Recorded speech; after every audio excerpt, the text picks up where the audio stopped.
हाय दोस्तों, इस वीडियो में अपन स्कॉडा ट्यूब्स लिमिटेड आईपीओ के बारे में यहाँ पे डिस्कस करेंगे। इस आईपीओ के ग्रे मार्केट प्रीमियम में हमको लगातार डिमांड देखने को मिल रही है। तो ग्रे मार्केट प्रीमियम यहाँ पे स्टार्ट हुआ था 16 रुपये से। परसेंटेज वाइज देखेंगे तो 11.4% का यहाँ पे ये स्टार्टिंग यहाँ पे हुई थी। फिर ये जो ग्रे मार्केट प्रीमियम है ये इंक्रीज़ हुआ था 16 रुपये से बढ़ के ये 22 रुपये हुआ।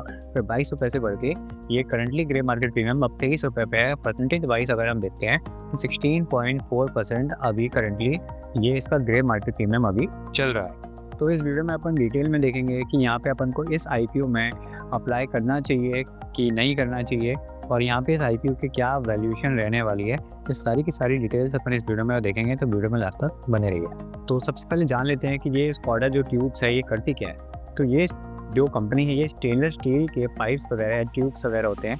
जैसे कि आप स्क्रीन पर ये पाइप्स वगैरह देख रहे हैं, ये यहाँ पर मटेरियल देख रहे हैं, ये अच्छे पाइप वगैरह आप देख रहे हैं, ये ट्यूब वगैरह जो आप यहाँ पे स्क्रीन पर देख रहे हैं। तो इन सब ट्यूब्स में कंपनी क्या है कि अपनी मैन्युफैक्चरिंग करती है। कंपनी का फाइनेंशियल डेटा अपन चेक कर लेते हैं, क्योंकि कंपनी अगर फाइनेंशियली स्ट्रांग नहीं होगी तो ऐसी कंपनी में इन्वेस्ट करने का कोई भी फ़ायदा नहीं होगा। तो 31 मार्च 2022 से लेकर यहाँ पे 31 दिसंबर 2024 तक का डेटा अपन के लिए दिखाया है। अब यहाँ पे सबसे पहले रेवेन्यू की बात कर लेते हैं। तो 2022 में रेवेन्यू था 195 करोड़ का, 2023 में इंक्रीज़ हो गया यहाँ पे 307 करोड़ हो गया। 2024 में फिर फर्दर इंक्रीज़ हुआ है, यहाँ पे 402 करोड़ हो गया। उसके बाद 31 दिसंबर तक अगर अपन डेटा देखते हैं तो 363 करोड़ है। ये 9 मंथ्स का डेटा है ना, ये 9 मंथ्स का डेटा है। अगर इसको अपन 12 मंथ्स के डेटा में कंसिडर करते हैं, इसी के साथ भी जो अभी करंटली यहाँ पे दिया हुआ है, अगर हम यही डेटा लेके चलते हैं, अगर आपको हम 12 मंथ्स में कन्वर्ट करते हैं तो यहाँ पे 480 करोड़ का यहाँ पे अपन को रेवेन्यू 31 मार्च का 2025 तक का यहाँ पे देखने को मिल सकता है अपन। तो ये रेवेन्यू अपन 31 मार्च का यहाँ पे अनुमान लगा के चलना है कि 400 करोड़ का है। तो ये रेवेन्यू भी यहाँ पे 402 करोड़ से यहाँ पे अपन को बढ़ा हुआ दिखाई दे रहा है। तो यहाँ पे अपन को देखिए क्लियर ट्रेंड दिखाई दे रहा है कि रेवेन्यू क्या है कि हर साल अपन को ऊपर की तरफ दिखाई दे रहा है, मतलब रेवेन्यू में ग्रोथ हो रही है। यहाँ पे रेवेन्यू अपन को बढ़ता हुआ दिखाई दे रहा है। अब यहाँ पे अपन कंपनी के प्रॉफिट आफ्टर टैक्स के बारे में बात कर लेते हैं कि कंपनी प्रॉफिट कितना कर रही है। तो 2022 में सिर्फ कंपनी ने 1.6 करोड़ का प्रॉफिट किया था। ये यहाँ पे इंक्रीज़ हो गया था, 2023 में 10 करोड़ हो गया था, अच्छा खासा जंप है प्रॉफिट में। उसके बाद 2024 में 18 करोड़ हो गया था, ये भी अच्छा खासा जंप है। और 31 दिसंबर तक का डेटा अगर देखें तो ये 25 करोड़ यहाँ पे तो कंपनी ने नेट प्रॉफिट किया है। ये 9 मंथ्स का डेटा है। इसको अगर अपन 12 मंथ्स के डेटा में कंसिडर करते हैं तो यहाँ पे ये अपन का 32 करोड़ के आसपास निकल के आएगा। तो हर साल देखिए कितना अच्छा जंप हो रहा है यहाँ पे प्रॉफिट में, लगभग डबल के आसपास अपन कह सकते हैं कि कंपनी 70-80% का अपना प्रॉफिट में यहाँ पे जंप दिखाई दे रही है। तो कंपनी का प्रॉफिट भी हर साल बहुत तेज़ी से ग्रो कर रहा है। और अपन ने रेवेन्यू तो देखा है कि कंपनी का रेवेन्यू भी बहुत अच्छे से ग्रो कर रहा है। तो कंपनी का जो रेवेन्यू ग्रोथ है, प्रॉफिट ग्रोथ है, वो काफ़ी अच्छी है। अब यहाँ पे 2022 में अगर आप बोरोइंग देखेंगे तो 109 करोड़, फिर 139 करोड़, फिर 202 करोड़, उसके बाद यहाँ पे भी 202 करोड़ है रिसेंट के डेटा पे। तो यहाँ पे बोरोइंग्स भी कंपनी की देखिए अपन को बढ़ती हुई दिखाई दे रही है। लेकिन जब अपना रेवेन्यू बढ़ रहा है, प्रॉफिट बढ़ रहा है, तो अभी हम कह सकते हैं कि बोरोइंग्स का अभी इतना कंसर्न यहाँ पे नहीं है। कंपनी की रिटर्न ऑन इक्विटी देखेंगे तो 28.7% का है, काफ़ी अच्छा डेटा है ये। रिटर्न ऑन कैपिटल एम्प्लॉयड की बात करते हैं अगर अपन तो 15.92%, ये भी अपन कह सकते हैं कि डेटा अच्छा है। रिटर्न ऑन नेटवर्थ है, ये भी 28.77%, काफ़ी अच्छा डेटा है।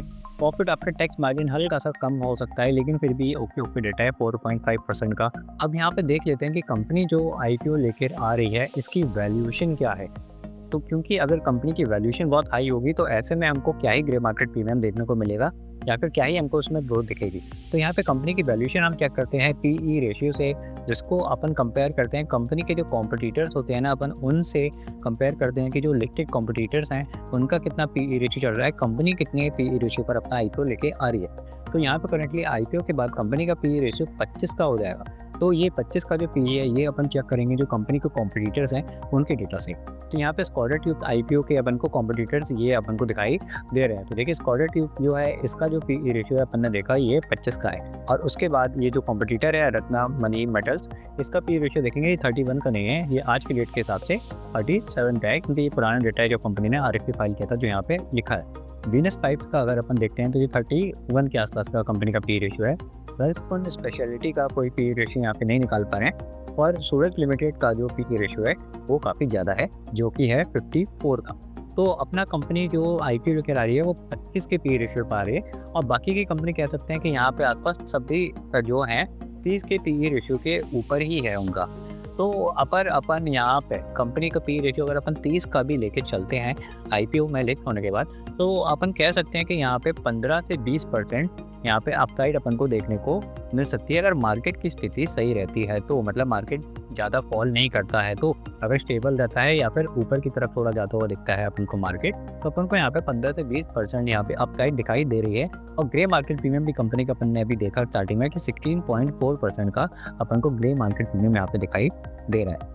तो कंपनी का ये सारा डेटा देखते हुए कि कंपनी का रेवेन्यू में अपन को अच्छी ग्रोथ दिखाई दे रही है, प्रॉफिट में कंपनी की अच्छी ग्रोथ दिखाई दे रही है, वैल्यूएशन भी अपन कह सकते हैं कि वैल्यूएशन वाइज भी कंपनी क्या है कि एक फेयर वैल्यूएशन पर आ रही है, मतलब ना ज़्यादा कम है ना ज़्यादा हाई वैल्यूएशन है, एक फेयर वैल्यूएशन है। तो ये सारा डेटा देखते हुए मैं यहाँ पे इस कंपनी में अप्लाई कर रहा हूँ पर्सनली। जितने एप्लीकेशन हो पाएंगे मैं अपने एप्लीकेशन लगाऊंगा। आप क्या कर रहे हैं आप मेरे को कमेंट सेक्शन में ज़रूर बताइए। आप अपने डिसीजन जो भी है अपने फाइनेंशियल एडवाइजर से कंसल्ट करिए या फिर आप खुद की एनालिसिस ज़रूर करिए। ये वीडियो से आपको जितनी नॉलेज मिले उसके बेसिस पर फिर आप अपना डिसीजन बनाइए। लेकिन यहाँ पे ये कोई टिप नहीं है, यहाँ पे रिकमेंडेशन नहीं है, आप अपना खुद की एनालिसिस ज़रूर करें। तो आईपीओ की जो ओपन की डेट हुई है वो 28 मई को हो चुकी है। 30 मई कंपनी का क्या है कि क्लोजिंग डेट है। अलॉटमेंट जो है वो अपन को 2 जून को मिल जाएगा। उसके बाद जो आईपीओ की अपनी लिस्टिंग है वो 4 जून को हो जाएगी। आईपीओ के प्राइस बैंड की बात करी जाए तो 130 से लेकर 140 का प्राइस बैंड है। अपन को 140 के प्राइस बैंड पे ही अप्लाई करना है और यहाँ पे ही अपन को 23 रुपये का ग्रे मार्केट प्रीमियम दिखाई दे रहा है, जो कि बनता है 16.4% के आसपास। तो 16% के आसपास अभी यहाँ पे जीएमपी अपन को दिखाई दे रहा है। कंपनी के इश्यू साइज़ की बात करिए तो 220 करोड़ छोटा सा इश्यू साइज है, जिसमें से फ्रेश इश्यू अगर अपन देखें तो 220 करोड़ मतलब पूरा का पूरा फ्रेश इश्यू है। ये सारा पैसा कंपनी के पास जाएगा, तो कंपनी इसको पूरे पैसों को अपनी ग्रोथ के लिए यूज़ करने वाली है। तो ये सारा का सारा पैसा कंपनी की ग्रोथ में लगने वाला है, जिससे कंपनी का रेवेन्यू और प्रॉफिट और आगे जाके अच्छा हो सकता है। तो यहाँ पे 1 दिन कंप्लीट हो चुका है इस आईपीओ का। तो इस 1 दिन का सब्सक्रिप्शन डेटा अपन यहाँ पे चेक करते हैं। क्यूआईबी ने देखिए पहले दिन ही 1.51 टाइम सब्सक्राइब कर दिया है, ये अच्छा डेटा है। बिग एचएनआई में आप देखेंगे तो 2.83 टाइम, ये भी काफ़ी अच्छा डेटा है। पहले दिन ही मतलब इतना ज़्यादा सब्सक्राइब हो गया है। स्मॉल एचएनआई में भी 3.61 टाइम काफ़ी अच्छा डेटा है। और रिटेल इन्वेस्टर्स ने भी यहाँ पे अच्छा खासा यहाँ पे डिमांड दिखाई है। तो ये सिर्फ पहले दिन का डेटा है, जिसमें अपन को टोटल जो सब्सक्रिप्शन है अपना 2.24 टाइम्स एक ऑलरेडी सब्सक्राइब हो चुका है। तो इस आईपीओ में हमको डिमांड देखने को मिल रही है पहले ही दिन से। तो इस आईपीओ में हम अच्छी खासी डिमांड देखने को मिलेगी। अलॉटमेंट थोड़ा डिफिकल्ट हो जाएगा, लेकिन यहाँ पे इस आईपीओ में अप्लाई करके मैं चल रहा हूँ, क्योंकि मेरे को कंपनी जो है वैल्यूएशन ठीक लग रही है और यहाँ पे ग्रे मार्केट प्रीमियम के हिसाब से भी मेरे को कंपनी ठीक लग रही है। तो चलिए मिलते हैं अगली वीडियो में। आपका क्या डिसीजन है आप मेरे को ज़रूर कमेंट सेक्शन में बताइएगा। आईपीओ बाद में अलॉट होता है कि नहीं होता है वो भी आप मेरे को बताना। चलिए मिलते हैं अगले वीडियो में, तब तक के लिए गुड बाय।